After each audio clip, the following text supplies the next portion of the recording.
इसके अलावा कोई गुंजाइश नहीं है।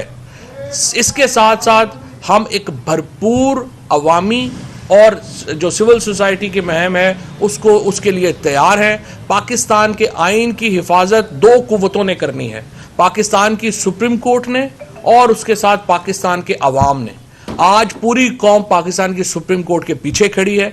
मैं सुप्रीम कोर्ट के जजेस से अपील करता हूं, आइन बचाना आपका फर्ज है। इसी मकसद के लिए आप सुप्रीम कोर्ट के जजेस हैं, कोई और आपका काम नहीं है इसके अलावा कि आप पाकिस्तान के आइन की हिफाजत करें। आपके ऊपर बहुत दबाव है, आपको ब्लैकमेल किया जा रहा है, आपके ऊपर एक पूरी मुहिम चलाई गई है। इस वक्त हमें पता है जिस तरीके से जजेस को ब्लैकमेल किया जा रहा है, जिस तरीके से जजेस के ऊपर दबाव डाला जा रहा है, लेकिन मुझे पूरी उम्मीद है पाकिस्तान की सुप्रीम कोर्ट के जज आज तारीख के सामने सुरखरू होंगे और वो पाकिस्तान के आइन की हिफाजत करेंगे पाकिस्तान के अवाम से मिलके। और मैं यकीन दिलाना चाहता हूं करोड़ों लोग आज पाकिस्तान के चीफ जस्टिस और सुप्रीम कोर्ट के जजेस के पीछे खड़े। पूरे मुल्क में इलेक्शन होते हैं तो उसके लिए आप भी कुछ लचक दिखाने को तैयार है। दूसरी तरफ जो मुज़ाकरात के हवाले से भी बात हो रही थी उसके हवाले से अब क्या आपका स्टांस है? और आपने इमरान खान की सिक्योरिटी की बात की, ज़मान पर की बाहर जो है इस वक्त जो हालात है कि कारकुनी सिक्योरिटी का सरंजाम दे रहे हैं, वो भी डंडे वगैरह पकड़ के, कोई ऐसी चीज़ नहीं है सिक्योरिटी की कि कोई तीसरा फरीक इसमें से फ़ायदा उठा ले, उस हवाले से भी क्या इक़दाम आप कर रहे हैं? देखिए, पहली बात तो यह है कि उस दिन असद उमर साहब ने और मैंने ये बात कही थी कि जब मुज़ाकरात की बात हो हम तो तैयार हैं। इसके बाद सिविल सोसाइटी के लोग जो हैं वो हमारे पास आए और उन्होंने कहा हम APC करना चाहते हैं। हमने कहा जी बिल्कुल ज़रूर कीजिए, और इलेक्शन के ऊपर गुफ्तगू के लिए हम हर वक्त तैयार हैं। हम अब भी तैयार हैं, लेकिन मसला ये है कि ये हुकूमत जो है ये कुछ भी करना चाहती है, ये इलेक्शन नहीं कराना चाहती। और अगर आप इलेक्शन नहीं कराना चाहते तो मुझे आप बताइए, जमहूरियत आइन फिर तो सारा ख़त्म हो गया। जहाँ तक सिक्योरिटी की बात है, ये बात आपकी बिल्कुल सही है, हमारे कारकुनान ही बुनियादी सिक्योरिटी दे रहे हैं, लेकिन जो पंजाब गवर्नमेंट ने हमसे SOP तय किए थे उसके मुताबिक कुछ उसमें पेशरफ्त हुई है। मुझे उम्मीद है कि वो आगे बढ़ेगी और उस तरफ चलेगी। लेकिन इन द मीन टाइम मैं आपको ये बता दूं कि हमने ये जो कल एक जो हमारा कि जो ज़मान पाक के ऊपर हमला किया था उसका हमने पर्चा जो है वो दे दिया है। वो कल सुबह सेशन कोर्ट में उसकी हमें उम्मीद है कि वहाँ से मिलेगा, और ज़िले शाह के ऊपर जो पर्चा है वो भी हम दे रहे हैं, उसके ऊपर भी चलेंगे।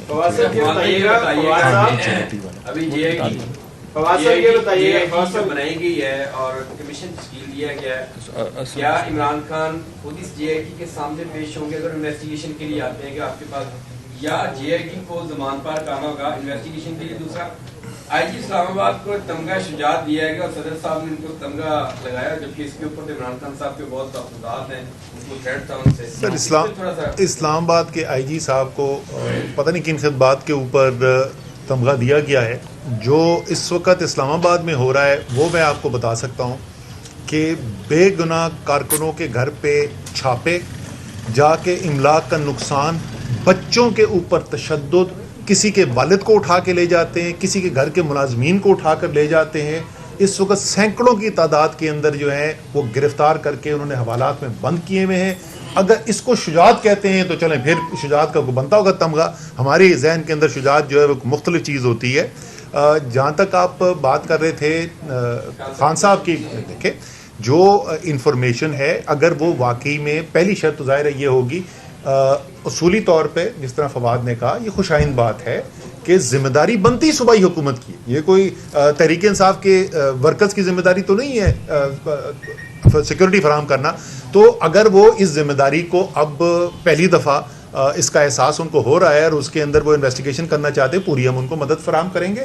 लेकिन ये ज़ाहिर है उसके अंदर ज़रूरी होगा कि वो जो कमेटी बने वो कमेटी बने ऐसे लोगों की जिसके ऊपर लोगों को यकीन हो कि वाकई में ये हकीकी तौर पे तहकीकात के लिए बनाई गई है और ये उल्टे इल्ज़ाम लगाने के लिए नहीं बनाई गई है। जिस तरीके से इस्लामाबाद के अंदर हो रहा है, आपको मैं बताऊं, एक बंदे का ज़बरदस्ती पहले वीडियो बना दिया कि ये सारा कुछ जो है ना पुलिस के ऊपर तशद्दुद असद उमर के कहने पे हुआ था, मैं माफ़ी मांगता हूं। वो पकड़ लिया, पता चला कि जी शानी शाह उनका जो डिप्टी मेयर मुस्लिम लीग नून का, उसका बड़ा करीबी बंदा था। अब कम से कम एक बंदे का मैं आपको बता सकता हूँ, हो सकता है इससे ज़्यादा भी हो, थाने के अंदर तशद्दुद किया जा रहा है कि तुम बयान लिखवाओ कि असद उमर ने तुम्हें कहा था पुलिस पे हमला करने के लिए। तो ऐसी वाली कमीशन नहीं एक्सेप्टेबल है। अच्छा सर, मैं एक चीज़ ऐड कर दूं, 753 के करीब इस वक्त तक हमारे जो वर्कर्स हैं वो जेलों में हैं और क्रैकडाउन जो है वो अभी भी जारी है। ये जो हाई कोर्ट का फैसला था उसकी वायलेशन है, उसकी कंटेम्प्ट है, सुप्रीम कोर्ट के फैसले की कंटेम्प्ट है। और देखें जुल्म की बात यह है, मेरे जेलम में दर्जनों कारकुन जो हैं वो जेल में भेज दिए गए और वो वापस आए हैं और उसी जज्बे से वापस आए हैं। लेकिन देखें वो दिहाड़ीदार लोग हैं, मजदूरी करते हैं तो रात को घर में जो है वो खाना बनता है। ये मैं इनसे पूछना चाहता हूँ, रमज़ान का महीना है, ये जो पुलिस के आईजीज़ हैं कुछ शर्म हया कर लें।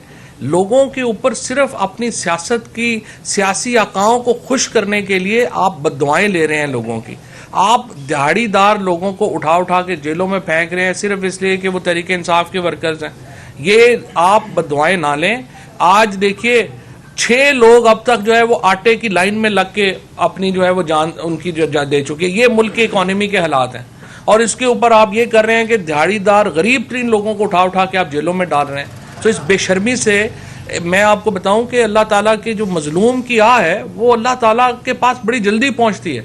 और मैं ये सीसीपीओ को और आईजी को बताना चाहता हूं, ये मोहसिन नकवी ने तो अगले 40-50 दिन से ज़्यादा नहीं रहना, क्योंकि 91 दिन में तो वो इलीगल हो जाएगा, आर्टिकल 6 लगेगा इसके ऊपर। और ये पाकिस्तान में 40-50 दिन के बाद जो है ये इन्होंने बाकी लोगों ने बैग उठाना है, लंदन चला जाना है।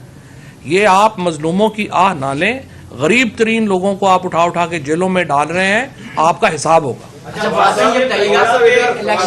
एक एक कर तो कभी यहाँ पर एक मिनट मियां साहब, वास्तव आपने 30 अप्रैल की बात की। 30 अप्रैल को अगर इलेक्शन नहीं होते तो ये जो कैबिनेट है, ये जो निगरान वजीरे आले हैं, इनका क्या लीगल स्टेटस होगा, नंबर 1। और नंबर 2, इसके बाद गवर्नमेंट अगर ये आगे लेके जाते हैं तो 90 दिन के बाद गवर्नमेंट कैसे चलेगी। और दूसरा, आपके दोस्त हैं जावेद चौधरी साहब, उनको भी तमगा मिल गया, शायद बाजवा साहब से उन्होंने गपशप की है। देखिए 30 अप्रैल के बाद तो कोई आईनी हैसियत इनकी बचेगी नहीं, तो वो तो उसमें तो कोई शक नहीं है। पहले वाला सवाल जो है उसका तो बड़ा वाज़ेह जवाब है कि आइन के अंदर कोई गुंजाइश ही नहीं है इनकी उन सीटों के ऊपर बैठने की, और एक बहुत बड़ा आइनी बहरान खड़ा हो जाएगा, क्योंकि आपको हुकूमत चलाने का कोई तरीक़ेकार है ही नहीं आइन के अंदर अगर ये 30 अप्रैल से आगे जाते हैं। जावेद चौधरी साहब का मैं अपने चौधरी साहब से कहूँगा ये कोई अच्छा सा जवाब नहीं, चौधरी साहब जो है जी उनको मुबारक हो। दूसरी मैं सिर्फ इंपॉर्टेंट बात क्या करना चाहता हूँ, देखिए हुकूमत कैसे चलती है, हुकूमत चलती है पैसों से। जब 30 अप्रैल के बाद वज़ीर आला और काबीना की कोई अथॉरिटी नहीं